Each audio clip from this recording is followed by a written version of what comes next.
Today's workout begins with a pistol squat. A pistol squat is a single leg squat. We stand on one leg and we extend our free leg out. We want to point the toes up on that free leg. From there we reach our arms forward, we sit down into a nice squat. We get our hips lower than our knees and we drive up to standing. We're doing alternating sides today. If your pistol squat is challenging for you, we can build up by using a small stool or a chair. We sit down to that stool or chair, try to endeavor to touch lightly to the surface and drive up. Make sure you're keeping your heel down, make sure your knee is in line with your toes, make sure your core is braced as you're squatting. And again, you're just touching lightly to that surface. Our second movement today, we have a wall handstand. So you need to find a wall. You'll get your hands your fingertips about 6 inches from the wall is a good place to start. We're going to get our hips as high as possible. We have a front leg pushing and a back leg reaching. So we want to push, jump with that front leg, reach up with that straight back leg. That straight leg arches up over to the wall, arcs up. From there, we're locked out, straight arms, pushing through the ground, lengthening up, pointing the toes up. Straight line from the ankles through the hips down to the wrist. Your head is neutral, your ears are next to your arms. Come down one leg at a time, back to the ground.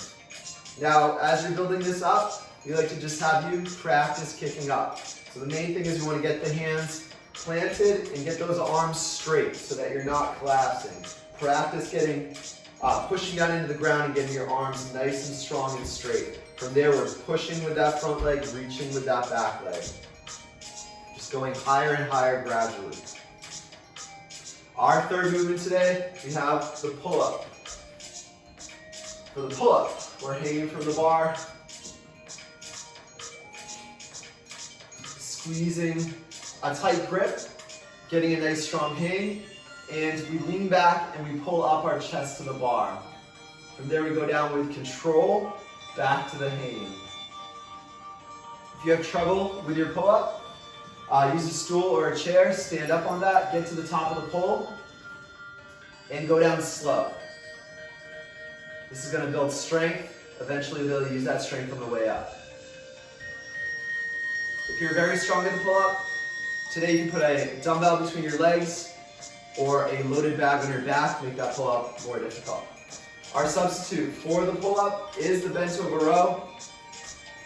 Using a pair of dumbbells, set your feet right under your hips, push your hips back, get a bent over position. We want to get the back parallel to the ground. From there, we let our dumbbells drift out in front of us. We row them in by pulling the shoulders down and back, the elbows in. Those dumbbells come right up by the ribs. Make sure those shoulders are going back. Your shoulders stay away from your neck. If you don't have two dumbbells, use a single dumbbell, a single kettlebell, a single bag, whatever you have. Our fourth movement today, we have a squat jump. For the squat jump, we're set into a squat position. We go down into a squat with our hips lower than our knees, our chest is up, arms are up. From there, we're jumping our head to the ceiling, landing back in the squat. So our arms go down while we're in the air, our head reaches for the sky, arms go up when we're at the bottom. If you have to be quiet today, you can just go up on your toes at the top of the squat. Have a great workout.